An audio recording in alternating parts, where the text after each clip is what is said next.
शुरुआत ऐश्वर्या के एजेंडा से, और ऐश्वर्या के एजेंडा में बात दो। एक, हर एक भारतीय की नजर प्रधानमंत्री नरेंद्र मोदी के रूस के दौरे पे है। प्रधानमंत्री नरेंद्र मोदी मॉस्को पहुंच चुके हैं।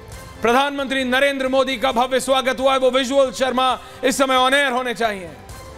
ये वो तस्वीरें हैं जो अब से कुछ देर पहले हमारी साथी सुचरिता ने भेजी हैं। सुचरिता इस समय मॉस्को में है। मॉस्को से रिपब्लिक और RTV, जी हां, रशिया टीवी रशिया का नंबर 1 और रिपब्लिक भारत का नंबर 1 जॉइंटली इस ट्रिप को कवर कर, और आपके सामने वो तस्वीरें, वो जानकारी लेकर आ रहे हैं जो किसी और के पास नहीं होंगी। तो नरेंद्र मोदी की मॉस्को ट्रिप से जुड़ी किसी भी जानकारी के लिए देखिए रिपब्लिक भारत और रिपब्लिक वर्ल्ड।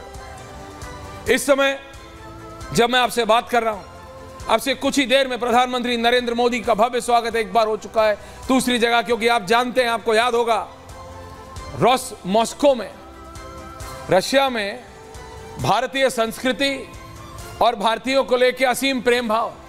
राज कपूर की पिक्चरों के गाने आज भी रशिया में चलते हैं और लोग आज भी भारतीय संस्कृति के दीवाने हैं।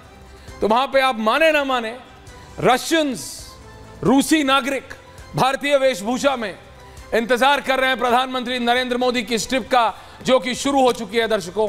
तो ये तो मैं आपको बताना चाहता हूं, और जैसी कोई बड़ी जानकारी आएगी हम जाएंगे सीधा मॉस्को, मेरी साथी सुचरिता के पास, जो कि इस समय मॉस्को में है, लाइव है रिपब्लिक। लेकिन दर्शकों, एक और चीज, out and on to the other, एक और चीज बहुत ज्यादा परेशान कर रही है मुझको, इसीलिए मैं आज उस पर बहस भी कर रहा हूं।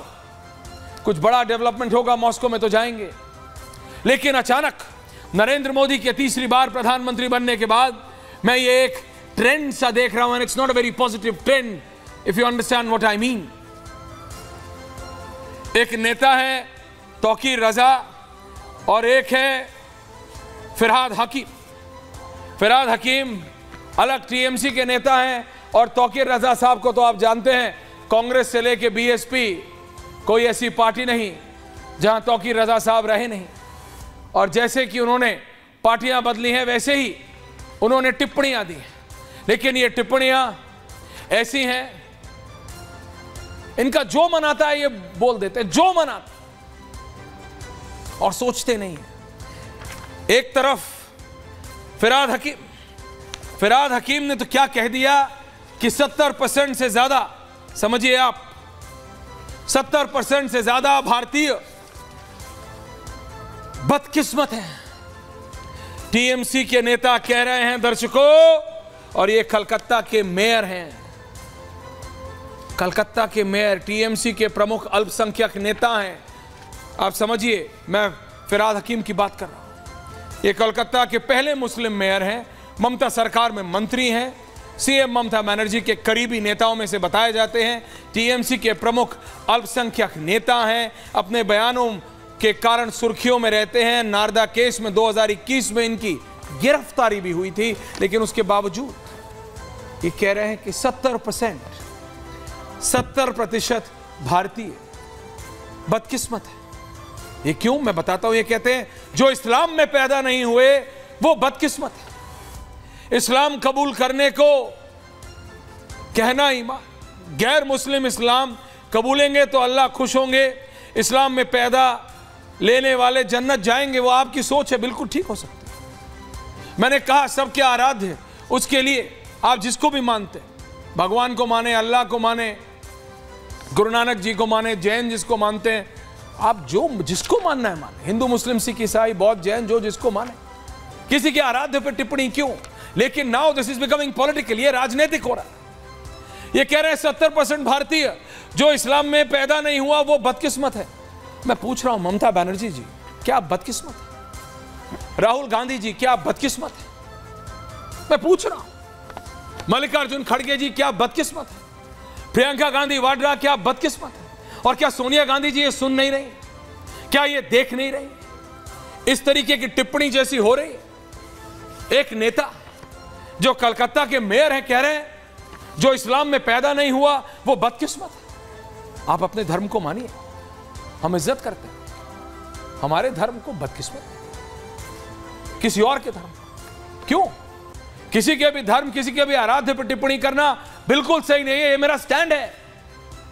लेकिन जो इस्लाम में पैदा नहीं हुए वो बदकिस्मत है, कैसे सही है? एंड सब चुप है, सब चुप है। राहुल गांधी अभी मणिपुर में है, बहुत अच्छा कर रहे हैं, जा रहे हैं, लेकिन राहुल गांधी जी क्या बदकिस्मत है? I don't think so. Mamata Banerjee क्या बदकिस्मत है? आई डोंट थिंक सो।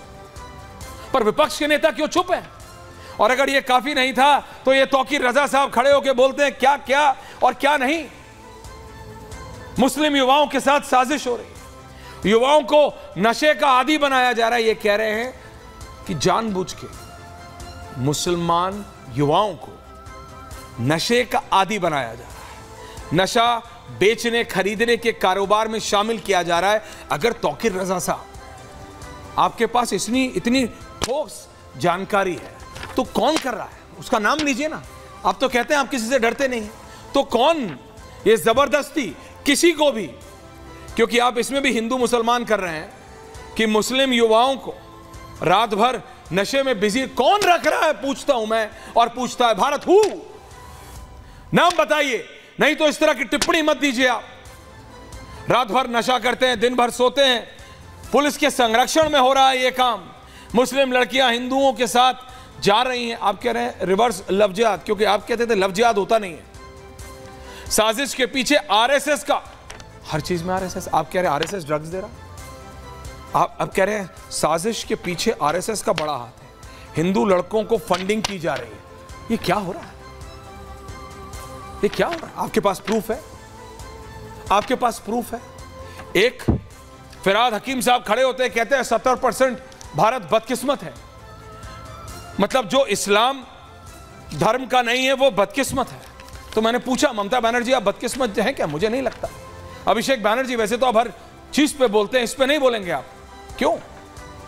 राहुल गांधी क्यों?